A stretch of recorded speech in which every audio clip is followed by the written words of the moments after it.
Hello dear.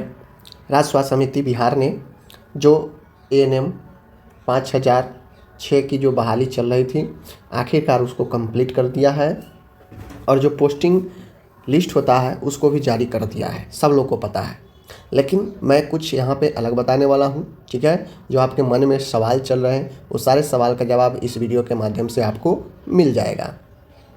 राज्य स्वास्थ्य समिति बिहार के विज्ञापन इतना के द्वारा राष्ट्रीय स्वास्थ्य मिशन SHC RBSK एवं NUHM कार्यक्रम के अधीन प्रकाशित एएनएम की संविदागत रिक्त पदों के विरुद्ध चयनित अधोलिखित अभ्यर्थियों को निर्धारित मानदेय 15,000 प्रति माह पर उनके द्वारा योगदान करने की तिथि से नियोजित एवं उनके नाम के सम्मुख स्तंभ 5 में उल्लेखित जिला आवंटित करते हुए सिविल सर्जन सह सदस्य सचिव जिला स्वास्थ्य समिति के अधीन स्तंभ 6 में अंकित स्वास्थ्य संस्थान में पदस्थापित किया जाता है। ठीक है, सब लोग को पता है कि जहां मिला है वो है और ये आवंटित जिला है।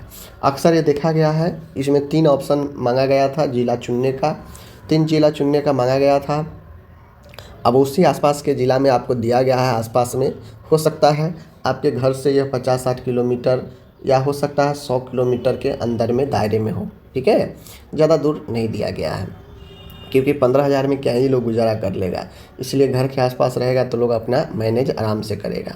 ठीक है, तो ये सारा लिस्ट है जितने भी आपको दिया गया था। पहले लिस्ट फाइनल मेरिट लिस्ट दिया गया था, तो यहाँ पे वही लिस्ट है, बस ज़िला और जो सेंटर होता है वह लोकेट किया गया है। उनको समझने वाली बात यह है कि आपको दिनांक 20 अप्रैल 2026 तक स्तंभ 5 में आवंटित जिला के जो सिविल सर्जन होते हैं वहां जाके आपको अपना योगदान देना होगा।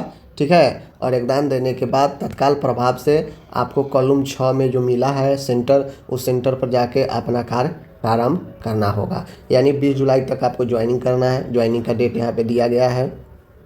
संबंधित सिविल सर्जन सह सदस्य सचिव जिला स्वास्थ्य समिति को निर्देशित दिया जाता है कि एएनएम अभ्यर्थियों को योगदान के बाद अविलंब संबंधित स्वास्थ्य संस्थान में कार्य लेना सुनिश्चित किया जाए। सिविल सर्जन के लिए है, किसी भी परिस्थिति में एएनएम की प्रतिनियुक्ति अन्य स्वास्थ्य संस्थान में नहीं की जाएगी। जहाँ पे दिया गया है नाम के सामने कॉलम, उसी में आपको ज्वाइन करना पड़ेगा।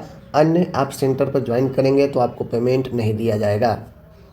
योगदान के तुरंत बाद ही 1,000 का 2 non judicial stamp paper, passport आकार का 2 रंगीन फ़ोटो, NOC अगर आप कहीं काम कर रहे हैं तो कर रही थी तो, एवं स्वास्थ्य प्रमाण पत्र जो सिविल सर्जन से बना हो, आपको ये जमा करना पड़ेगा। सिविल सर्जन के समक्ष आपको जिला स्वास्थ्य समिति के साथ बॉन्ड एवं एकरनामा संपन्न कराना पड़ेगा 1,000 का। ठीक है, उसके बाद है उक्त नवनियुक्त एएनएम अभ्यर्थी में से किसी के पूर्व से कोई सरकारी सेवा या किसी अन्य संस्थान में नियमित अथवा अनुबंधन पर नियोजित एवं कार्यरत होने की स्थिति में उन्हें योगदान के समय नियोजित संस्थान या संस्थान के समक्ष पदाधिकारी से प्राप्त अनापत्ति प्रमाण पत्र NOC जमा करना होगा। यानी आप कहीं काम कर रही थी पहले, तो अभी आप रिजाइन देंगी, रिजाइन देने पर NOC मांगता है तो NOC आपको देना पड़ेगा। ठीक है, यह नियोजन पूर्णतः संविदा पर 11 माह का है। देखिए, कोई भी संविदा का भर्ती आता है तो ये नहीं लिखता है कि हाँ ये 60 साल का है। वो जितना भी संविदा रहेगा, 1 साल का रहेगा तो वो 1 साल का ही लिखेगा, 6 महीना का रहेगा तो 6 महीना ही लिखेगा। ठीक है, लेकिन NHM आपको पता है कि इतना जल्दी नहीं समाप्त होने वाला है। रीढ़ की हड्डी है भारत सरकार का यह NHM योजना है, तो 11 माह पर यह पहले बहाली ही किया जाता है। CHO हो, स्टाफ नर्स हो, ANM हो, सबका 11 माह के लिए ही पहले नियोजन किया जाता है।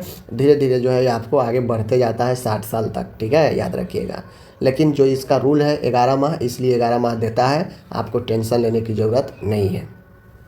चयनित एएनएम का नियमितकरण अथवा पुनर्नियोजन का दावा मान्य नहीं होगा, यानी रेगुलराइज का कोई दावा नहीं होगा। ठीक है, यहाँ पे देख लीजिए, आपको बैकग्राउंड वेरिफिकेशन होगा। बैकग्राउंड वेरिफिकेशन के बाद ही आपको जो है पेमेंट मिलेगा।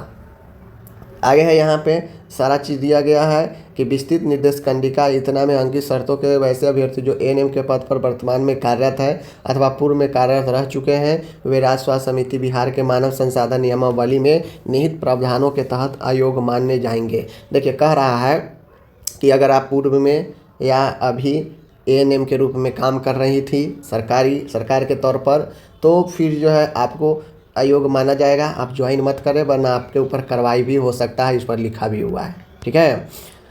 जो पेमेंट मिलेगा, पेमेंट का कोड आपका यही है, इसी कोड से आपका पेमेंट मिलेगा। एचएससी में है तो एक कोड है, आरबीएसके में है तो यही कोड है, एनयूएचएम के लिए एक कोड है। ठीक है। अब यहाँ पे सारा चीज़ दे दिया हुआ है। यहाँ पे 9 चयनित अभ्यर्थियों को योगदान के समय अनिवार्य दस्तावेज तथा बीएनआरसी सर्टिफिकेट की सेल्फ अटेस्टेड कॉपी जमा करना अनिवार्य होगा। तत्पश्चात यथाशीघ्र संपन्न एकरनामा के साथ पदस्थापित स्वास्थ्य संस्थान में एएनएम के कार्यरत रहने आदि की सूचना निम्न विहित पत्र में उपलब्ध कराएंगे। ये आपको जिला स्वास्थ्य समिति को कराना है, जिसमें अभ्यर्थी का नाम, पदस्थापन कहाँ पे किया गया है, योगदान दी है नहीं दी है, योगदान की तिथि और रिमार्क देना है। एक काम आपको जिला स्वास्थ्य समिति जिला को करना है, जो स्वास्थ्य विभाग को भेजा जाएगा। ठीक है। तो इस प्रकार से आप लोग को कांग्रेचुलेसन, आप लोग को मिल चुका है। एक बार मैं फिर बोलता हूँ, पढ़ाई करेंगे तो होगा, पढ़ाई नहीं करेंगे तो नहीं होगा। इतना ज़्यादा कंपटीशन बढ़ चुका है कि बिना पढ़ाई कुछ संभव नहीं है। तो पढ़ाई कीजिए, चैनल पर सब चीज़ पढ़ाया गया है। 300 के पीडीएफ से लोगों को काफ़ी फ़ायदा हो रहा है, जो मात्र और मात्र 100 रुपये में दे रहे हैं। तो आप कांटेक्ट करके ले सकते हैं। ठीक है, धन्यवाद।